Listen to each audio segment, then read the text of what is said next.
दोस्तों ये वीडियो थोड़ी हार्ट टचिंग हो सकती है और थोड़ी लंबी भी हो सकती है, तो अगर आप इसको पूरा देखेंगे तो आप बिल्कुल अपने आप से रिलेट कर पाएंगे इस वीडियो को कि हाँ मेरे साथ भी ऐसा ही होता है। और बहुत अच्छी वीडियो मैं मानता हूँ कि आप सब लोगों के लिए होगी। बहुत अच्छा मोटिवेशन आप सब लोगों को लिए मिलेगा। आप इस वीडियो को पूरी देखिएगा। मैंने कभी किसी वीडियो में नहीं कहा कि आप इस वीडियो को पूरी देखिएगा, लेकिन इस वीडियो को अगर आप देखेंगे तो अच्छा लगेगा आपको। बहुत सारे कमेंट मेरे पास ऐसे आते हैं, बहुत सारे मैसेजेस ऐसे आते हैं कि सर हम पढ़ तो रहे हैं, पढ़ना भी चाहते हैं, हम बहुत पढ़ रहे हैं, लेकिन हम उन लोगों का क्या करें जो लोग हमारी टांग पकड़ कर खींचते हैं, जो हमें चढ़ने से रोकते हैं ऊपर। हमारे जैसे हमारे पड़ोसी, हमारे रिश्तेदार, मैं किसी की बुराई नहीं कर रहा हूँ, मैं सिर्फ एक बात बता रहा हूँ कि हमारे पड़ोसी जो मेरे पास मैसेजेस आते हैं मैं उसकी बात कर रहा हूँ।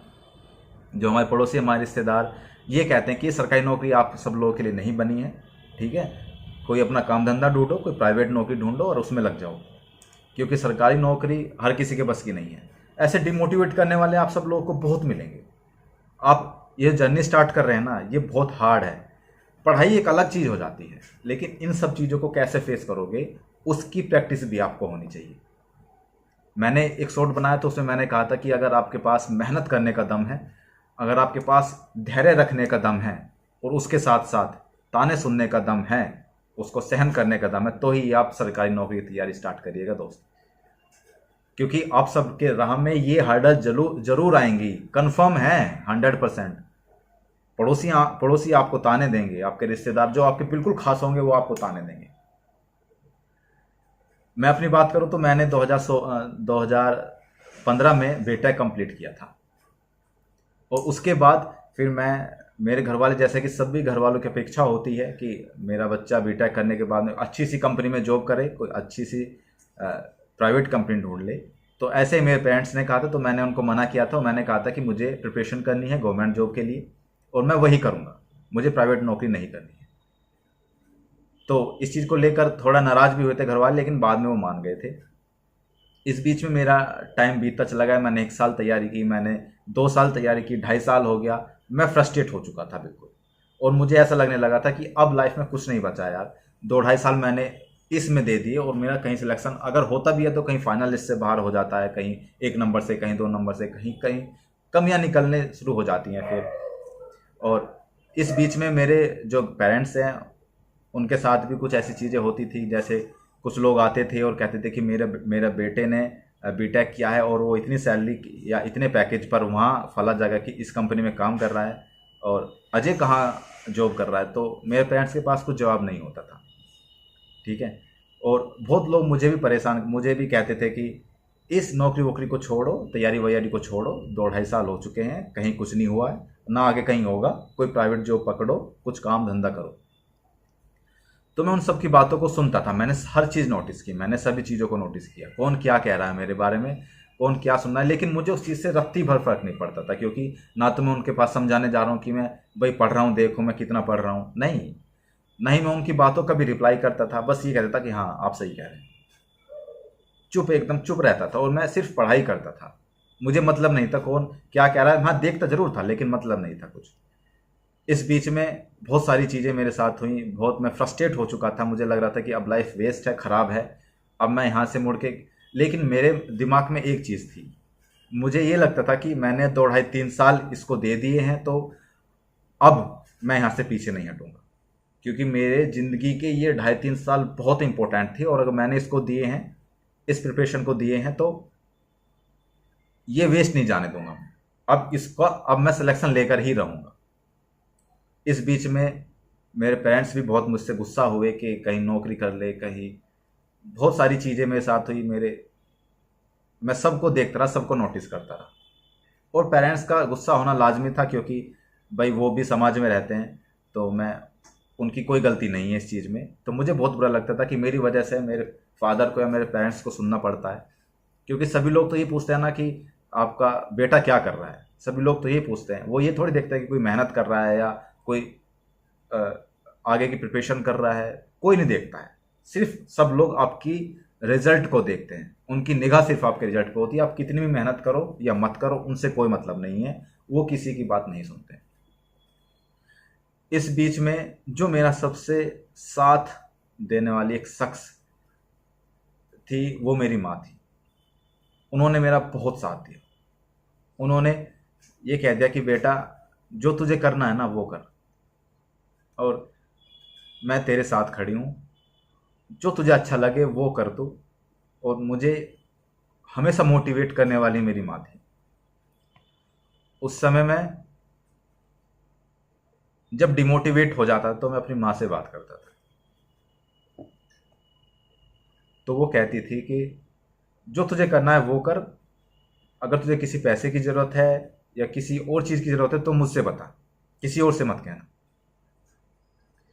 मैं फिर मेरा एग्ज़ाम आया, मैंने एग्ज़ाम दिया, मेरा एग्ज़ाम पास हो गया, तो सभी लोग बहुत खुश थे। मैंने लोगों को बहुत बदलते देखा, बहुत बदलते देखा यार।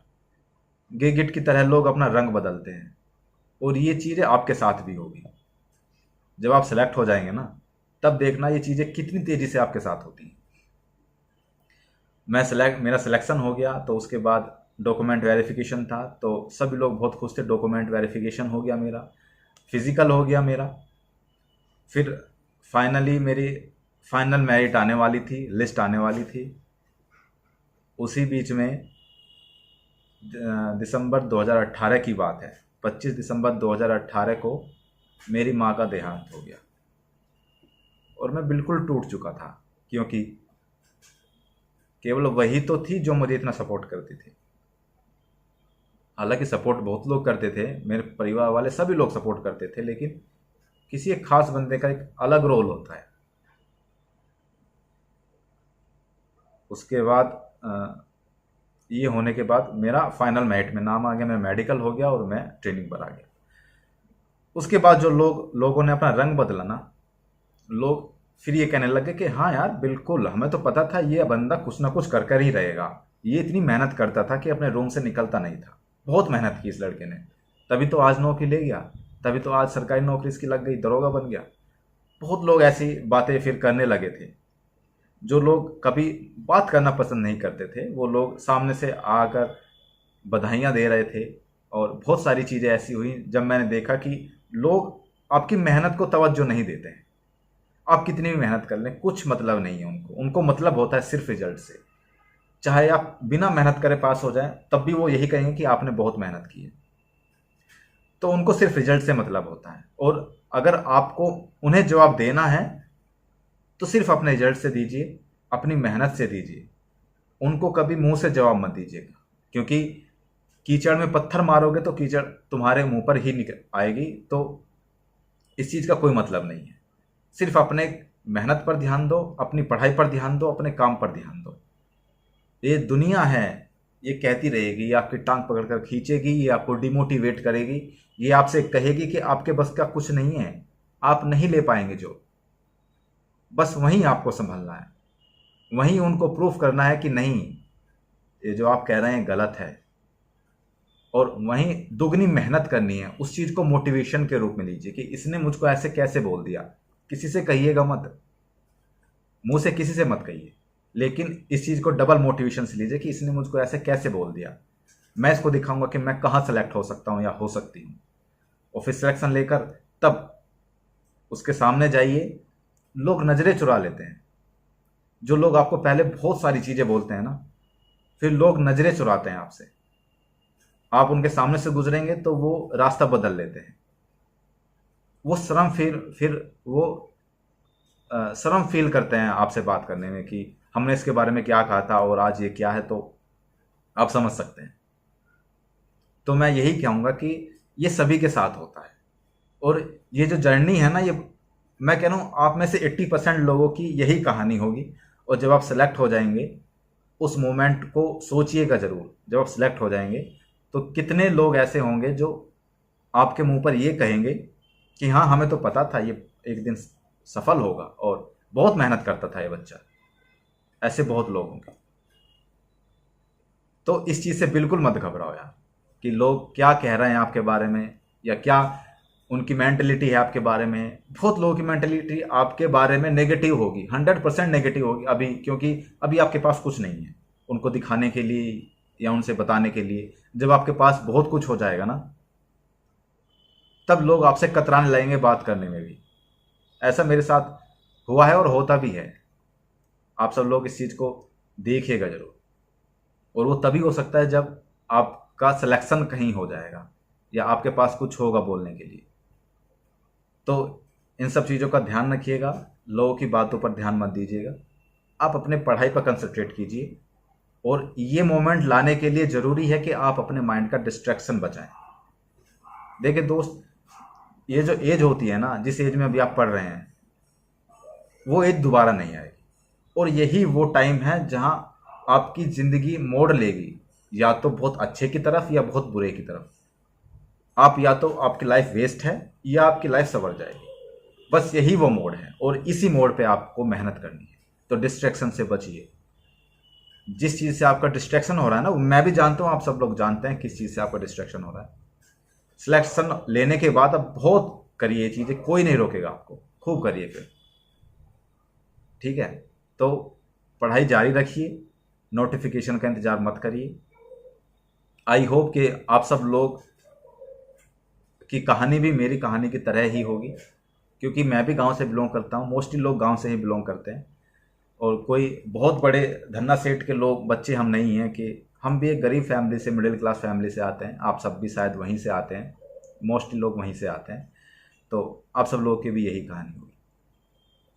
तो आने वाली वीडियोस में आपको बहुत सारी चीज़ें आपकी भर्ती से रिलेटेड मिलेंगी, बहुत सारी इन्फॉर्मेशन आपको मिलेगी। मैं बताऊंगा आपको कि आपको किस तरीके से पढ़ना है, ये सफ़र आपको कैसे काटना है। इस सफ़र में जो भी हर्डल आएंगे ना, वो मैं जानता हूँ कि कहाँ कहाँ आपकी हर्डल आ सकती है। उस हर्डल को पार मैं कराऊंगा आपको। और क्योंकि मुझे तो सारी चीज़ों का एक्सपीरियंस है यार, मैं सारी चीज़ों का एक्सपीरियंस लेकर बैठा हूँ। तो मेरे एक्सपीरियंस से कुछ फ़ायदा उठाइए और जो मैं बताता रहूँ वो चीज़ें आप करते रहिए और आप एक दिन निश्चित सफल होंगे। मैंने कहा था थोड़ी हार्ट टचिंग वीडियो बनेगी, तो आई होप कि आप सब लोग भी अपने पेरेंट्स के लिए ये सब कुछ कर रहे हैं, उनको प्राउड फील कराने के लिए सारी चीज़ें कर रहे हैं, इतनी मेहनत कर रहे हैं, अपनी ज़िंदगी संवारने के लिए इतनी मेहनत कर रहे हैं। और देखिएगा, जिस दिन आपका फाइनल रिजल्ट आ जाएगा ना, जिस दिन आप सेलेक्ट हो जाएंगे, उस दिन अपने पेरेंट्स की आंखों की चमक देखिएगा। वो बता देगी कि वो कितने खुश हैं और उनको कितना प्राउड फील हो रहा है तुम पर। मिलते हैं अगली वीडियो में, तब तक के लिए जय हिंद।